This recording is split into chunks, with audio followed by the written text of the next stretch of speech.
Viv Light.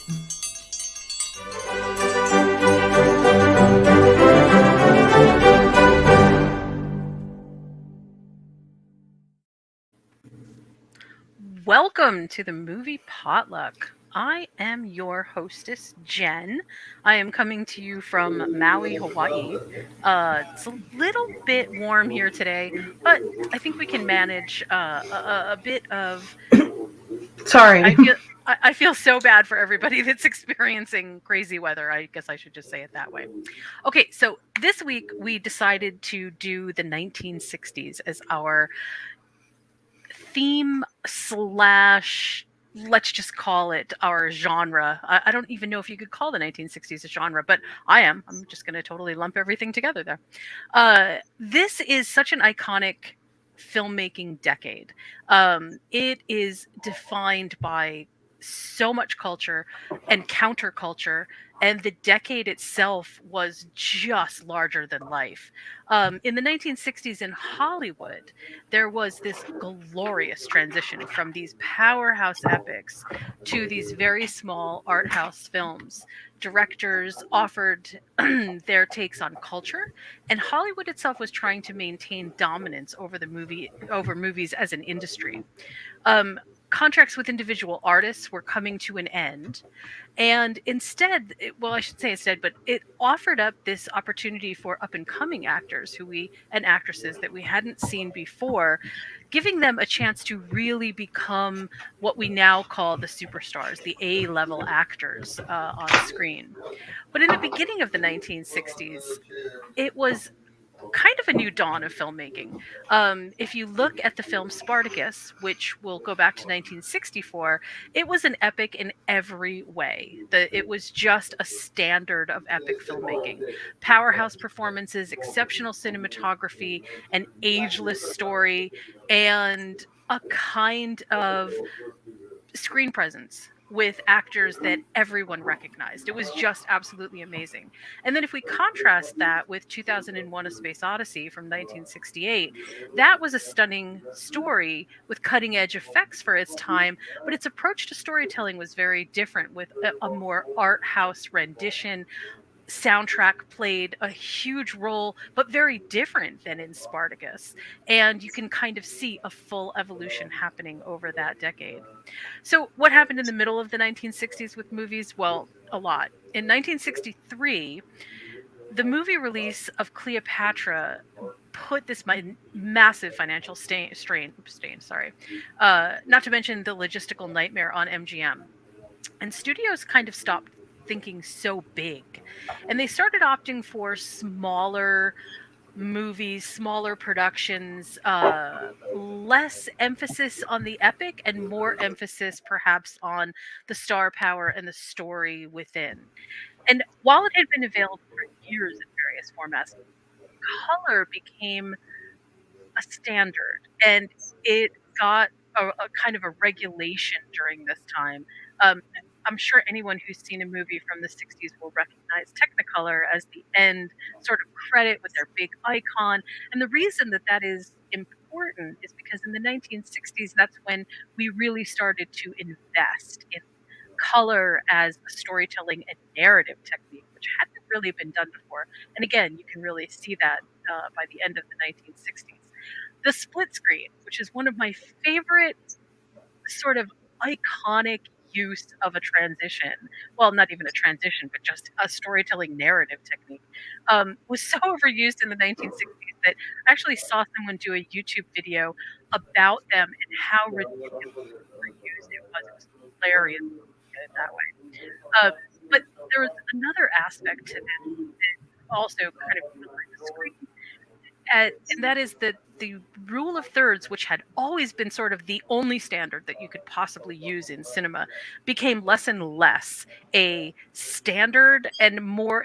Well, I shouldn't say it became less and less standard. I should say it became more experimental to use different options of screen composition. So you ended up with the thrilling shots that Hitchcock gave us. You end up with all kinds of different experimentation in our screen formats. It was actually a really cool time.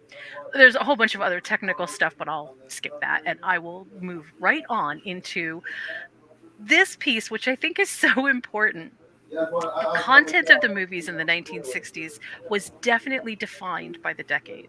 So we had Psycho and Cape Fear, and they brought us close to this violent self, the violent struggle within ourselves, the violent struggle that we think is outside is actually inside.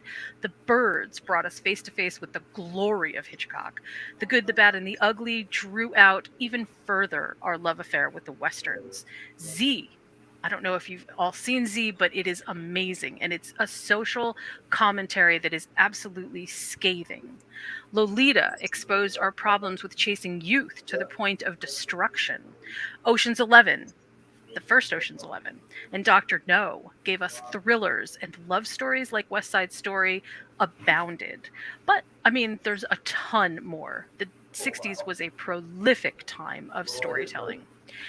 Yet it's movies like Guess Who's Coming to Dinner, To Sir with Love, To Kill a Mockingbird, A Raisin in the Sun, The Learning Tree. These movies signaled a change in our understanding of racism and Hollywood's realization that taking on social injustice could also be lucrative to their bottom lines. That's a kind of an important thing to remember when we're looking at our society today and how Hollywood is responding to some of our other social pushes that society has basically already accepted and that are not mainstream in media. And we'll get into that a little bit later. It was a complicated area, but I think with the help of my guests, we can add some clarity to some of the amazing things that happened. I am going to introduce both of my guests and then we will discuss our movie choices. First, we have Tori. Tori, hello. Hi. How are you you? today? I'm I'm great. Good, Doing great. very good. I wanted to ask you straight off the top if there's anything from the 60s that stands out as being iconic to you other than a movie. You know, is there Woodstock. Woodstock? Oh, that's a good one. That's Yeah. a super good one. Yeah. And like the Vietnam War, like I definitely I'm interested on why it happened. I don't know. So I That's like, a big one. yeah. And Watergate. Watergate was another one. Oh, well, was Watergate? See, Watergate was the 70s, I think. Oh, okay. Right? Do I have I my decades mixed up? I think it was the 70s. Yes, because Okay. Gerald Ford took over. Right, so it would have been the 70s. Okay, and my next guest is Betty. Betty, how are you today? Good, how are you? Also, thank you for joining us again. I appreciated having you on last week. I really appreciate you having. And also, if you so my icon is just a simple floating icon in space here, right? I'm not on live feed. Betty, however, has a amazing cinema card behind her with Rock Hudson and Doris Day. I just wanted to point that out because if you're just listening, you can't see this glorious movie poster behind her. It's very cool. Well, it also has the Technicolor symbol on And it. it also Oh, has the cool. Technicolor symbol. That's right. That's cool. That's awesome. Okay, so I'm gonna start by ask oh also sorry Betty, I have to ask you, what's iconic about the 60s to you? What do you remember or think about the most with the 60s? Honestly, I think that Doris Day is everything about the 60s. Yeah, Like even the late 50s are just in her films discuss what you talk about split screens. Like Pillow Talk was October 1959, that's right. basically the 60s. So, and then you have the lunch counters and the fashion, everything basically is in a Doris Day movie. That's a really good point. Her movies definitely range almost everything that we just talked about. Yep, I including completely Hitchcock, agree. The Man Who Knew Too Much, which was like 57 though, but it was cutting edge at the time as well. That's right. Yep, absolutely. We are going to talk about Hitchcock in a second because I want to talk about the difference between color and black and white and how some filmmakers embraced it and how some others really kind of fought against it because they felt a bit differently about it. So, Tori, the first thing I want to do is ask you about your movie, but the second thing is I want to know how you chose this movie to fit our genre theme this week. why I picked it, Yeah, basically. well, right. Why you picked it, why you thought that this was a good representation of this era. Okay, well, I picked Night of the Living Dead, and Ooh.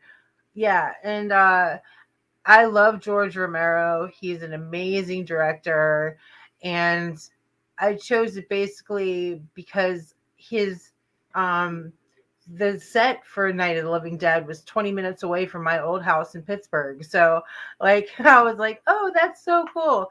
And then I interviewed the sheriff from the original movie, so Oh, that's no pretty cool. way. Yeah, so I kind of wanted to correlate all of that. So, what do you think Night of the Living Dead says about the era in which it was made? Do you, like you, for me, when I see George Romero's movies, they almost always have some kind of social hot take. What do you think about Night of the Living Dead in terms of what that means for the 1960s? They did have a little bit of a race thing. There was one black guy in there. Like, I don't know if they have done that. Like, but you know, like I don't know if his role was bigger than it ever been before or whatever. But I don't know. I guess George Romero was building his own film company then. That is very true. He definitely was doing that. There's I okay, so I'm going to say something about Night of the Living Dead, which I know always feels like it's controversial, but it's not really. There is the 1960s was a lot of not repeat, but the first time that we really were exposed to the levels of consumerism that still fuel the world today in almost an obscene way. And I oftentimes think when I watch Night of the Living Dead that it is that it's a commentary that says that we are consuming ourselves. That Mhm. no amount of consumerism will ever be enough. Will always be ravenously hungry for more. And that our fear of consumerism is just as powerful as our fear of all of the outside and external things that, like, we keep trying to wall ourselves off from it, not realizing that it's actually ourselves that are causing the problems. um and I really really love that with all of the sort of Night of the Living Dead uh esque sequels and redos. I always get that feeling. I Mhm. always feel like his those movies in particular seem to speak to that level of consumerism.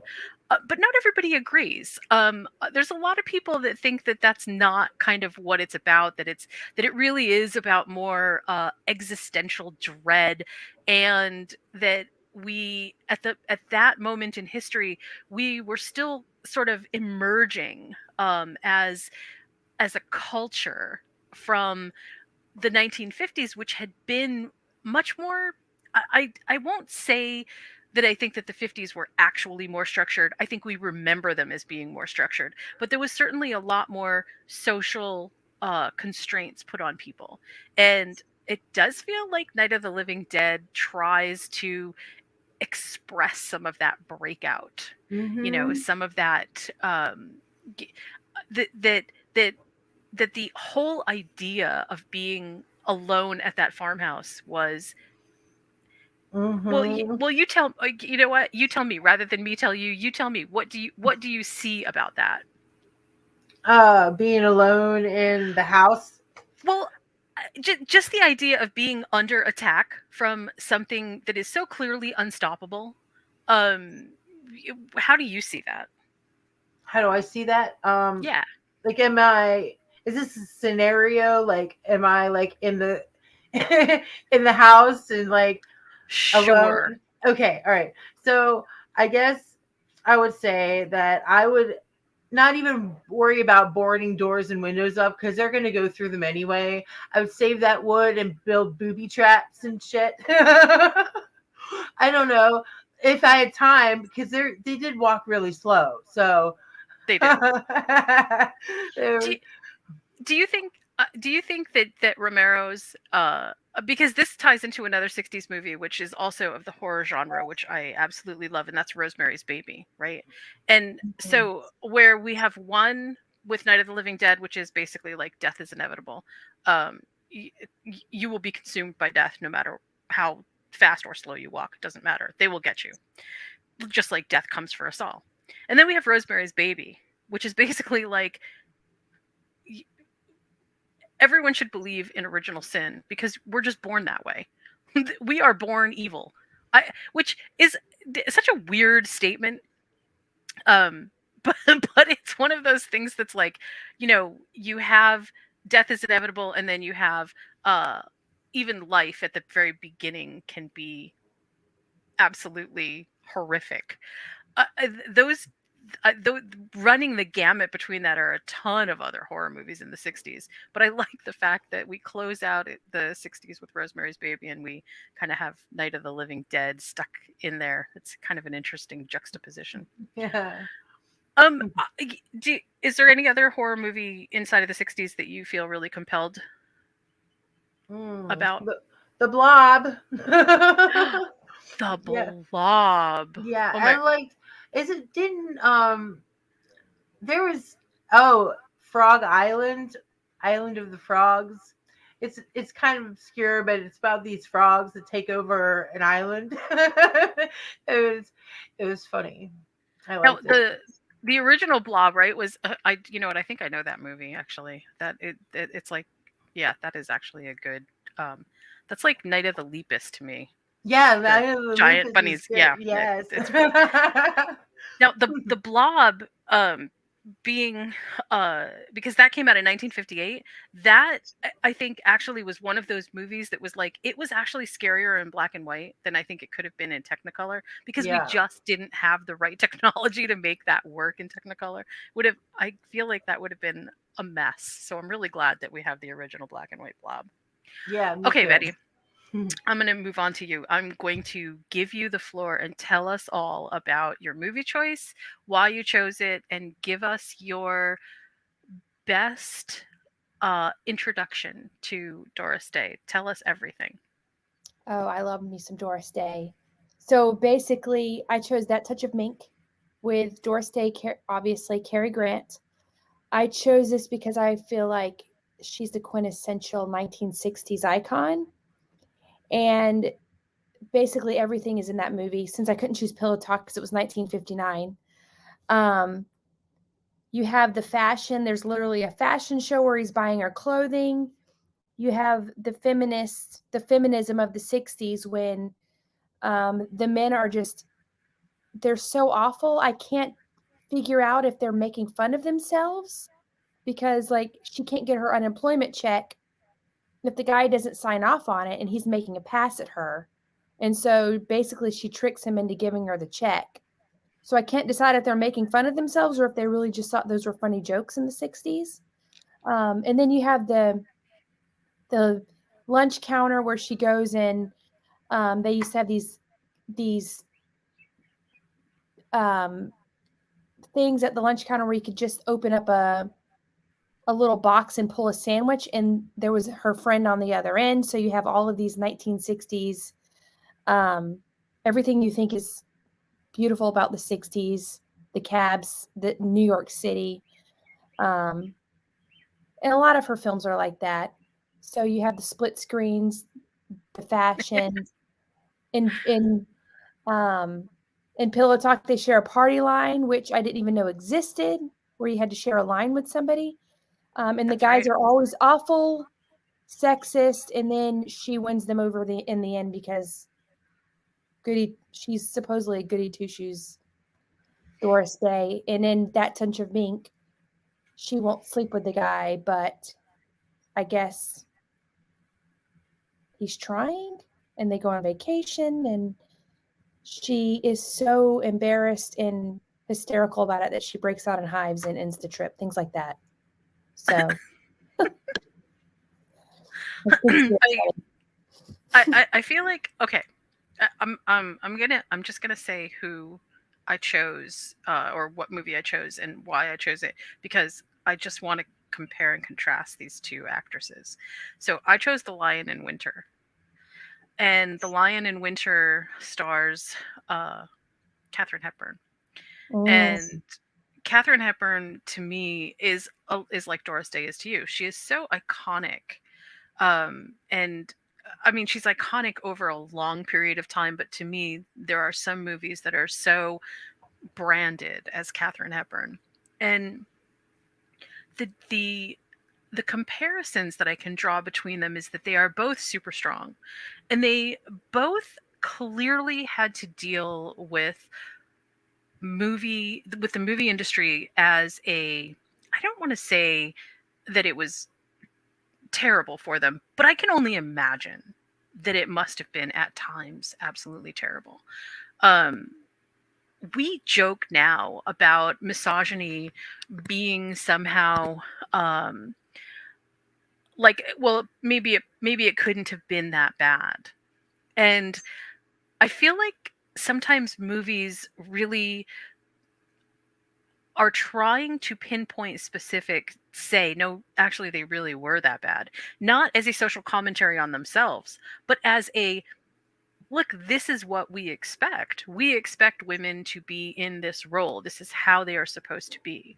um and it's such a fascinating, to me that's such a fascinating piece uh of the history altogether, because there isn't really a lot of, at least that I can kind of get a good statistical analysis of, we don't really have a lot of movies in other decades which speak to the levels of, I don't want to call it, it's not just social injustice. It is definitely just sexism. I mean, there's a lot of sexism that happens in the 70s as well. I mean, there's a lot of sort of one-sided stuff, but then there's all of this absolute counterculture in female empowerment where women are absolutely given the reins. And sometimes it feels over the top and ridiculous, but the 60s was still sort of like men trying to hold on to the 50s, where can women just sort of mutely move into this era of being a little bit more independent, but maybe not push against the male patriarchy so much.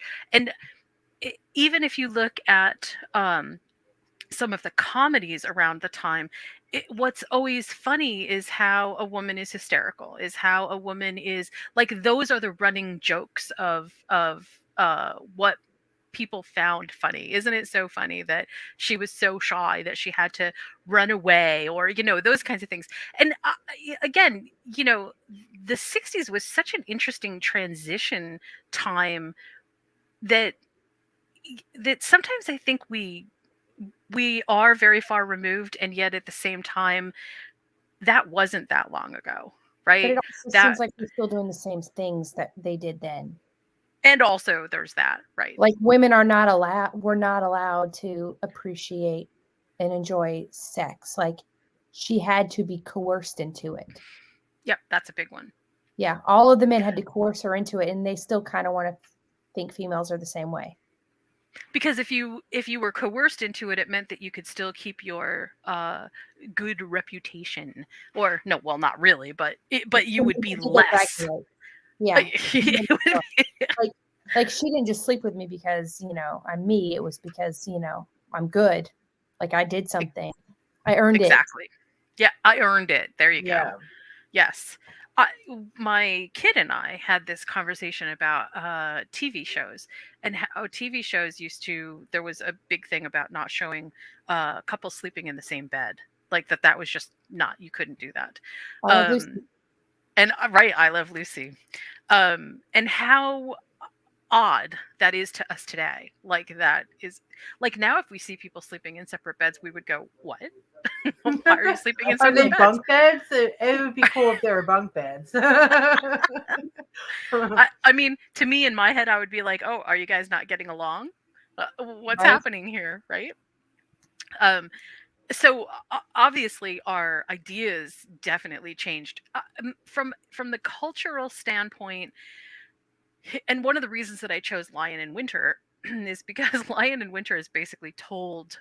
It's a historical movie that was told about the time of. It's about Eleanor of Aquitaine. I mean, there's a whole bunch of other stuff that's happening, but she's the center. She is the center, and her children, who will go on to be King John and King Richard, are such important icons in our European history and understanding the English as we understand English history, because Richard was the last one to basically go off on crusade, and he made a huge mess in England, and then John made a bigger mess in England. The barons rose up against him. And all of the stuff about how these people became these people is contained in this movie, and it's absolutely sardonic. I mean, it's just the script is biting. Every line that Katharine Hepburn says feels as if she is just spitting a kind of vitriol out that is absolutely essential, necessary both for the performance and also I just feel this sense of rage from her about men in particular, that they just don't listen. And I loved it. I felt like, oh my god, this is a woman who in the 1200s knew what was going to happen 1,000+ years later. It's amazing. And the fact that it was done by Katharine Hepburn makes me really, really happy. But in terms of how that relates to the 60s, it feels like this movie could not have existed in a time period before the 60s. Because I don't think anybody was ready to listen to a Katharine Hepburn be Eleanor of Aquitaine and use that kind of script satire to be able to really mock patriarchy as a function. And I think a lot of people probably walked away from it feeling a little bit offended. I would think so. But in terms of it being a classic, just like Doris Day and Rock Hudson, I don't feel like you could add, not add, I should say, Katharine Hepburn to a list of the people who were just absolutely, from a cinema standpoint, very iconic in the 1960s. I wanted to ask you guys both. One of the things that always makes me feel very interested about the 60s is this idea that horror and thrillers, especially psychological thrillers, really started to take off. And I wonder if you guys have any sort of preference toward any one of those movies. There's lots of Hitchcock. There's lots of other movies in there, but I wonder if there's any psychological or slash horror films that really make you happy about that era. I will say, yeah. I Let me think about it. Hold on. What about you, Betty? I think Whatever Happened to Baby Jane is a really good one. I almost chose that movie. It's crazy. I think it's along the lines of I think if Katharine Hepburn had not done the movie you chose, it probably would not have happened because she's a very strong presence. And then you have Betty Davis and Joan Crawford. That movie's insane. It is. And I don't think it could have happened without those particular people. I think it was kind of magic that came together on that one. If you haven't seen I think it was on FX. If you haven't seen the short series called Feud, it is absolutely worth watching because it is basically the story of how Whatever Happened to Baby Jane got made. It is the story of Joan Crawford. It is the story of Bet in a way that you probably have not seen before. And oh my god, first of all, the sets in that were amazing. Not to get too far off topic, but the sets in that were absolutely amazing, and the performances were like, wow, those two really hated each other, and Oh yeah, I heard that. that off-screen chemistry came alive on screen. Because if you watch the movie after you watch that series, all of a sudden you're like, oh my God, that's why this happened. And Oh, okay. it really makes you appreciate it in a way different way. It was just absolutely amazing. I I know highly I have to recommend see it. it. It's I called Feud. Yeah, I wrote it down. That's crazy.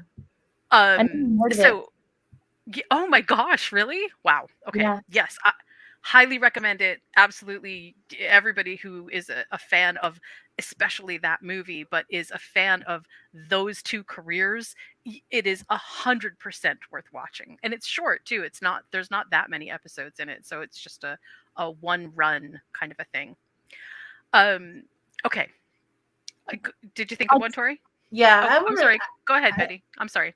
Hold I was on. just gonna say, quickly, I think it's funny how movies from the '60s are still, giving things to us now. Like Psycho gave us Bates Motel, and that was really good.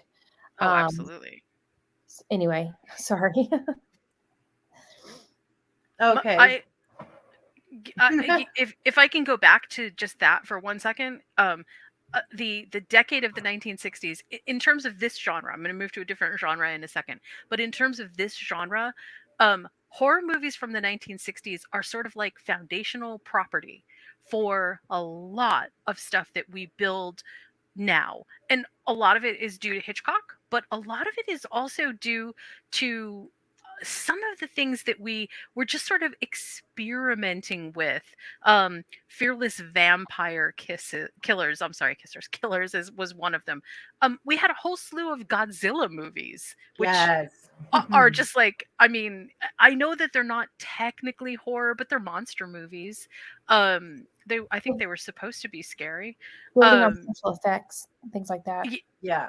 And yes, the makeup yes, especially. That I wanted to mention, like the fashion in the 1960s was just amazing.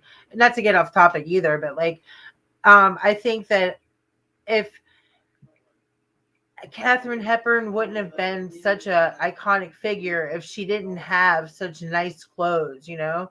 I I I want to pick Psycho. absolutely. I want to pick Psycho though, like because Albert Hitchcock is amazing and he can bring this sense of, oh my god, you know, and in very little ways. I really like I really like Birds too, because who would think that you would get attacked by a flock of birds? It's Or Anything true. with how? large numbers is scary to me. I don't care what. Yes. Oh my God, geese. Like I don't want it if I don't care if it's ants.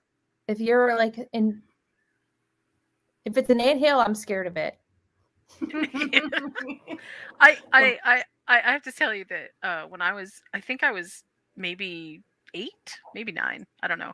Um, this was on TV, and I don't know why I sat down to watch it. I feel like maybe that day I was sick or something, but I watched the whole thing. And I was terrified to walk into any room where the door was closed because I immediately thought there's going to be a flock of birds in there. Like, how do I know that they're not going to be there? Oh, that's funny. Big psychological effect. Yeah, and, I Go ahead. he also Albert Hitchcock really, like you said, made the foundation of a lot of different, just so many horror movies from then on. You know, Romero the same way. They're different directors, but it really shows. Stylistic.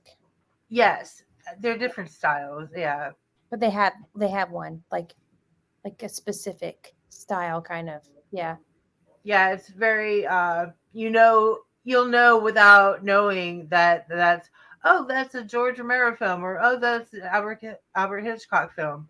Um They Go I ahead. think some of these movies actually stand out also because they gave us a different sense of cinematic timing, which we hadn't had before. And that's why the thriller works the way that it does. So rather than being sort of exposition with the dread built into the script, we end up with exposition where the dread is really built into the narrative storytelling of the camera.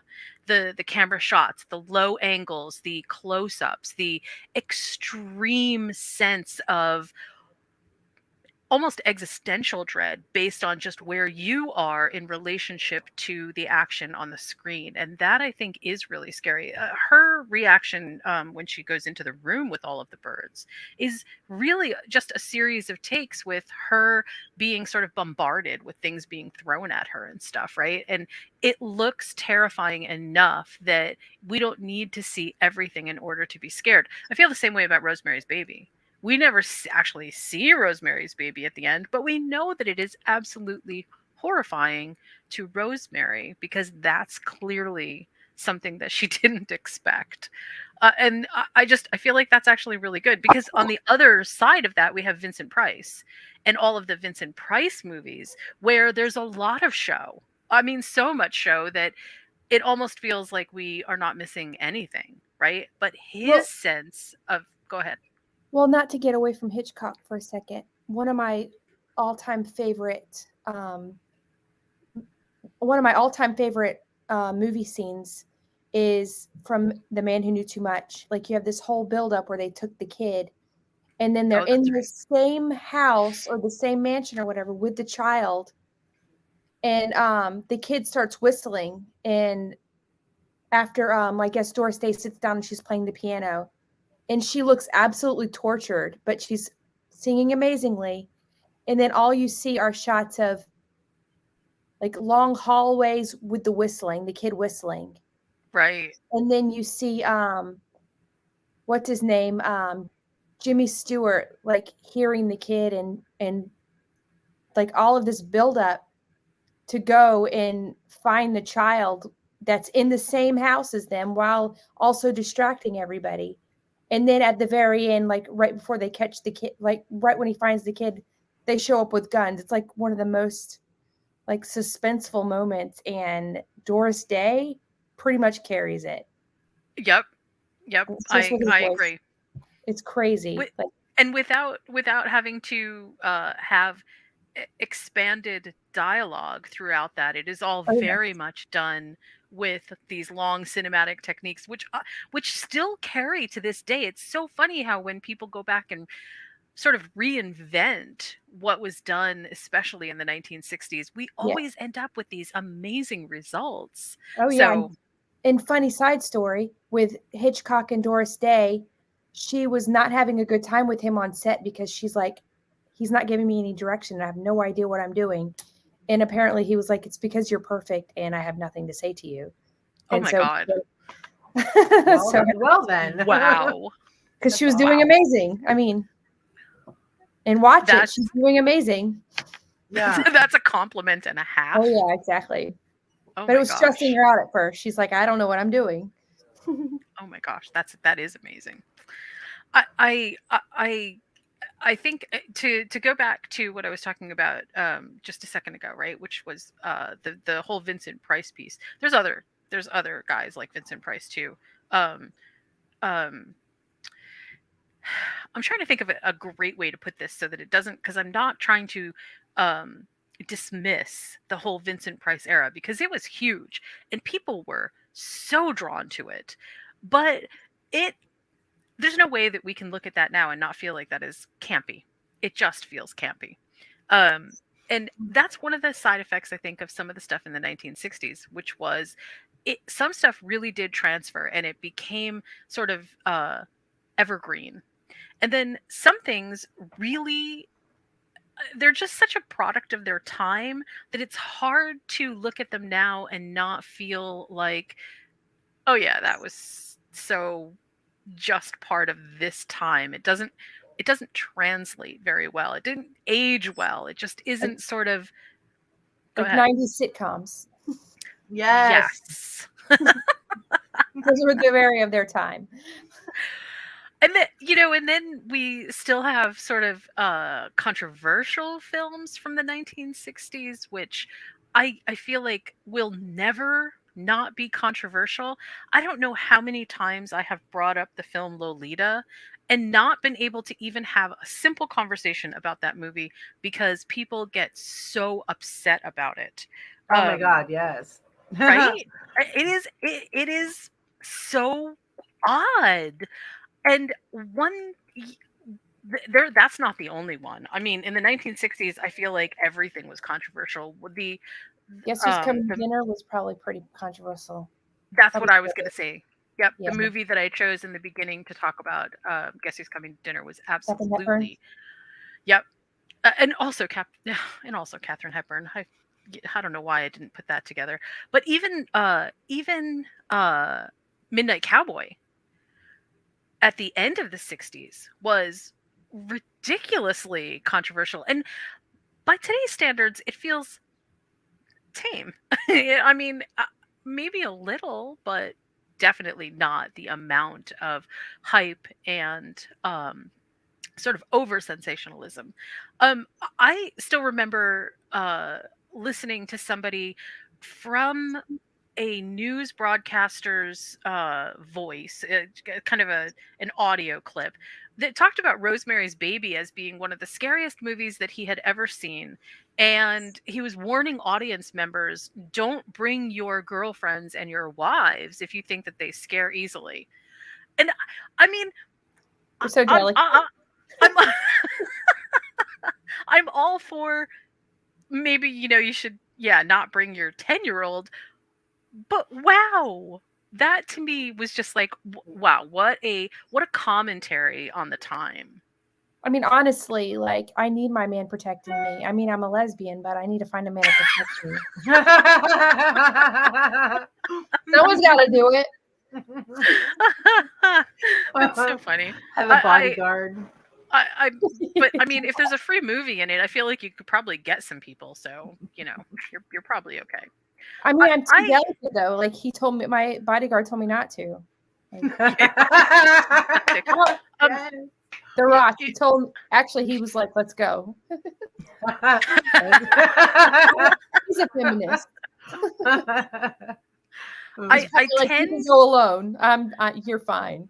you're fine. I tend to think that that while the 60s produced just absolutely iconic, amazing things, just from even from some of the some of the early like consumerist things that we were just talking about before. I mean, wasn't the 60s like the rise of Tupperware? Yes.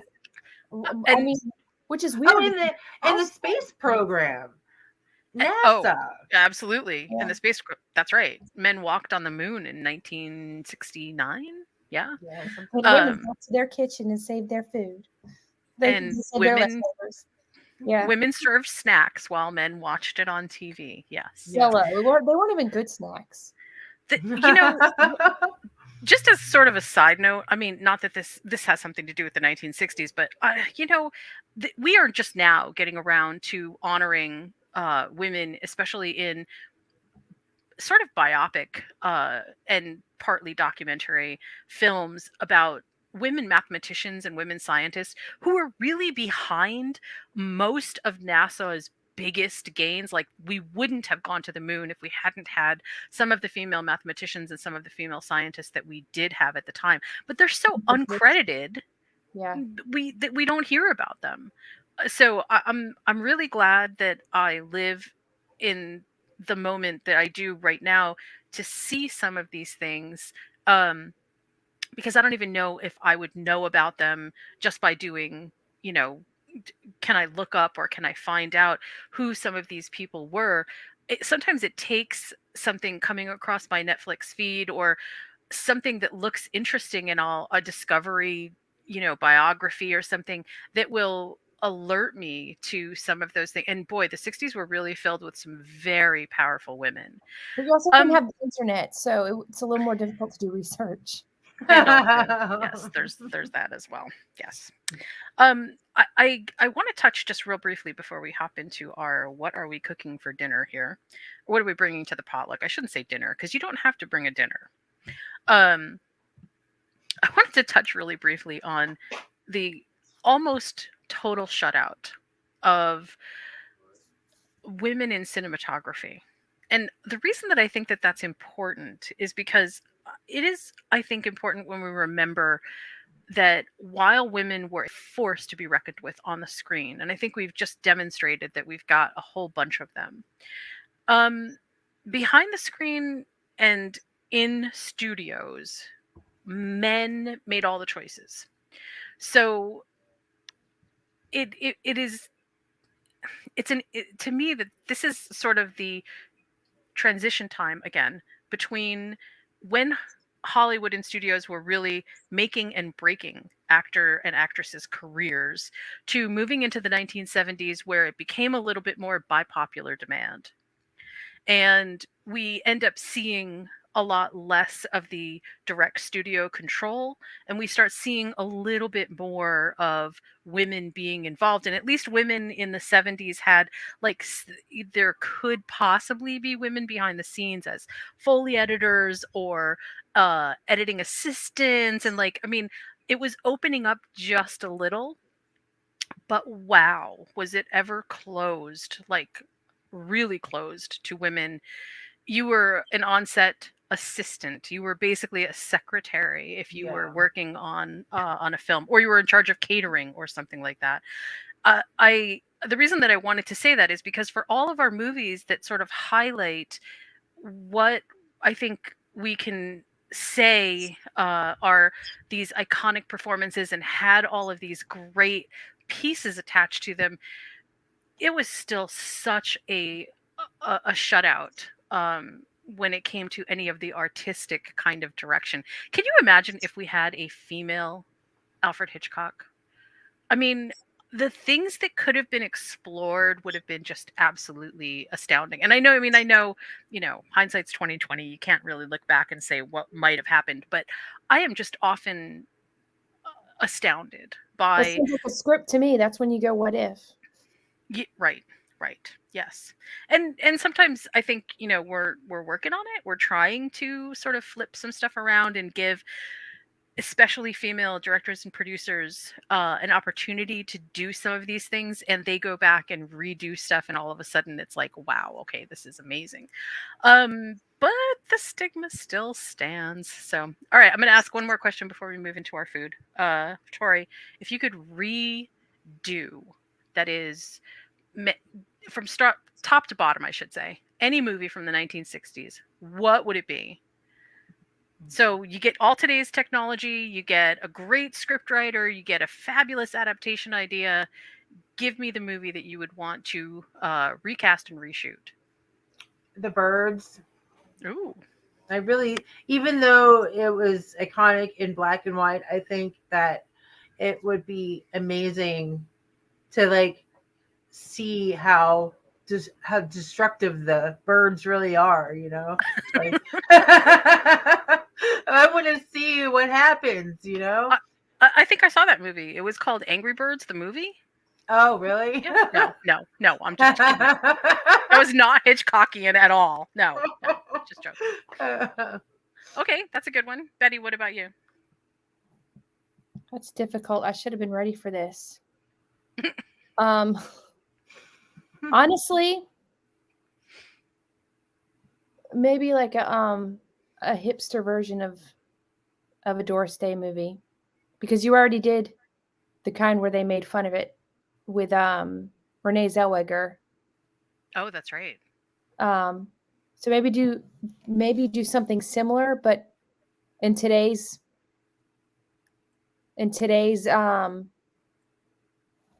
like, I can't even think of today's style, because I think um with all of the wood we have everywhere and all of the high-waisted jeans and hipsters running around, which are about to go out of Right. style, I think we have something. We could make a stylistic movie of current day. Awesome. All right. I am going to choose. That's a really good choice. I like that. Okay. I am going to go with a movie called Blood Feast. Do you guys know what Blood Feast is about? No. I have an Okay. idea. Blood Feast is like Tarantino. Blood Feast is about an Egyptian caterer who kills women in a suburban Miami, and he uses their body parts to revive a dormant Egyptian goddess. And So then it's like there's Frankenstein, but not it really. it you know what? This movie stands in a class by itself. It is the Okay. weirdest movie, but also it has some of the best kernels of, oh my gosh, why don't we do this again? This is so amazing. With all of the special effects that we have now, we could do something amazing with this story.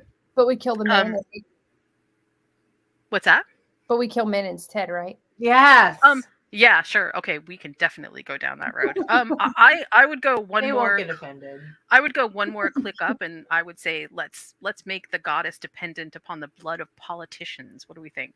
No, okay, maybe that might be too specific. No, that I might be think too then specific. I think then we would be like everyone would be arguing about which politician on which side. So let's just. Oh, that's a good point. That's a good point. All right, all right, all right. Well, in any event, that movie, I saw it recently again as part of a tribute to a bunch of horror movies in the 1960s, and I was really taken by how I thought how well, first of all, the story was actually just written just in its inception, but also how many pieces there were to pick up on in there. Like we could have a whole backstory about the Egyptian goddess. We could have a whole backstory about how this whole thing came into being. And then perhaps the catering service goes on to resurrect other goddesses and gods. And maybe they're Lovecraftian. I mean, the whole it just opens the doorway. It's a giant Pandora's box of awesomeness. So yeah, that's the movie that I would choose. That's where I would go. Awesome. All right. Good choices. So we're going to move on to the food portion of our potluck, and this time I'm going to ask you guys for your food, and I'm going to say that it doesn't have to necessarily be the 1960s, but if you get to add something in about the 1960s, please do so. So Tori, what food would you pick? What are you bringing to our potluck? Okay, I'm going to go with butternut squash, sage stuffed shells. So, with a creamy cheese sauce over it. Because you'd be dead after you eat that, or No, no, because it's Halloween. It's a Halloween kind of. You think of Halloween, you think of spooky stuff whenever you watch this movie. So, nice. I wanted to keep it a spooky theme, like you could put the shells in different shapes and I don't know. Awesome. We for Halloween 2 years ago, we actually bought these confectioner gravestones, and we made all of these funny little epitaphs on their gravestones, things that were, and I always go back to that scene in Night of the Living Dead where they're basically like in the graveyard, and it's just that feeling is so strong being in the graveyard that like I can't even eat food that pretends to be a grave because I get so squicked out about it. So good choice anyway. Okay, Betty, what is yours? Give me what are you bringing to our potluck? I'm gonna bring a drink. So I'm bringing some Manhattans and shrimp cocktail because nice. She's classy. Yes, keeping it classy. Very nice. Manhattan in the plaza, whatever the Oak Room. In the Oak Room, yes. I feel like we should also bring martinis. First of all, yeah, they were very 60s-ish, but also because I just feel like there's never enough liquor, so we can just bring the bottles. We'll just bring the bottles. Okay, so this recipe is not up on Movies Make the Meal yet, but I created a real medieval dessert. It's a pudding, like a custard, because they didn't do puddings like we do puddings. But the custard itself has cardamom in it. And I don't know if you've all ever tasted cardamom, but it is very unique.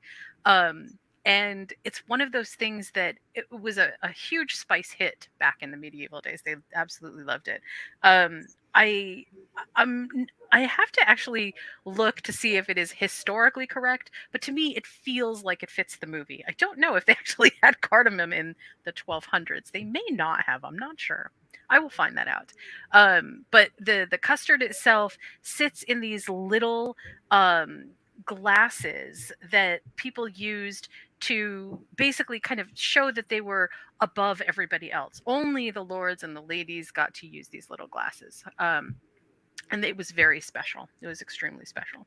So I promise I will put that up very shortly. But that's mine. Mine is a dessert. So we have a dessert, we have alcohol, and we have a main meal. So our potluck went really well tonight. Yes. We will all We have walk a lot of away. alcohol, so I'm good with that. I really Well, wanted I really wanted to have something that looked like a brain, but I couldn't think of anything that looks like a brain. so okay, so again, over on moviesandmeals.com, I have a it uses a special kind of pasta which I list there, and we did something called brains and slime. And Mhm. the basically we made this like light pesto sauce for the slime and we stuck it over the brains and it turned out so amazing. So Oh, that you sounds should good. definitely check that out. It was really cool and it was very fun to make. Very fun to make. Awesome. Um, okay, so I am going to ask you both since I just was not being a good hostess last week and totally forgot to exit with our social media outros. Betty, how can we find you on social media? I am on TikTok and Instagram at Betty Chitty Bang Bang, like Chitty Chitty Bang Bang, but Betty Chitty Bang Bang. Very nice. Betty, just from a curious side note, what do you post on TikTok? What's most of your Um, content? a lot. So it's a lot of random stuff. So it's very gay. Um, I post about so occasionally post about movies and things I like. I'm gonna start doing a thing where I talk about like my favorite characters from TV shows. Today I started something called Holy F Balls, That's a Lot of Money, which is a bunch of random things that are really expensive. Like a folding chair that costs almost $400, like $359 for a Oh my folding chair god. from West Elm. And some social commentary because racist, homophobes, and transphobes are bad. And we seem to be having a pretty difficult time right now with those very topics. Yes. Yes, it's very difficult. And so when I get angry, I usually post a TikTok about how people should be better. Nice. Thank you. Okay. All right, Tori, how can we get you on social media? I have my own podcast, and it's called The Infectious Geek, and it's on Friday nights at 9 o'clock. This week, we're going to be talking about cyborgs, so that's pretty interesting. Um, Nice. yeah, I'm part cyborg. I have metal in my body, so then you can get me on Facebook at Tori Rush, Rush. And and started another podcast. We're going to interview a lot of people in the weed industry. So I know it's illegal in Virginia now. So we're like It just is. exploring up. Yeah, so we're Smell just it. yeah, so I'm excited. I'm excited about it. You Samples. don't say. Yes, and I'm hoping to get samples. Yes, I'm really hoping to get samples. But it's something cool that we're gonna do once a week. So Nice. stay tuned for that. And then you can also get me on Instagram at Rush Story. Send them TORY. to me. Very I'm cool. close. Yes, Betty would like free samples as well. Just Okay, got you. Thank you. Thank you. I'm not very good at being subtle. If you really get or you just don't get it. That's my humor too. People don't get it a lot. you can find me pretty much on my blog at this point. I love everyone's social media and I will absolutely visit your pages and go to your channels and see all of your content, but I hate social media. I hate participating in social media. So Yeah. while I will come and honor all of your content, I don't do a lot. But I do have this awesome blog site called moviesandmeals.com, which was really the inspiration for this podcast anyway. And that's where I post all of my awesome ideas for pairing movies and foods that I think are kind of cool together. I absolutely am really thrilled that you joined us for this podcast. Thank you, Betty. Thank you, Tori. You're Thank you welcome. to my producer, Josh. It was wonderful to see you guys. It was great to talk to you. I hope to see you next week. Next week, our theme is going to be a little bit of a divergent theme. We're going to talk about young adult fiction in movies. Okay. So it might be a little bit of a stretch for some people, but we've got tons of choices and lots of good things that transcend that run across decades. That I mean, we have young adult literature from way back, so lots of good movies to choose from. So I hope you all can join us and send us a recommendation if you want to hear us talk about a movie. Okay, we'll talk to you soon. Thank you.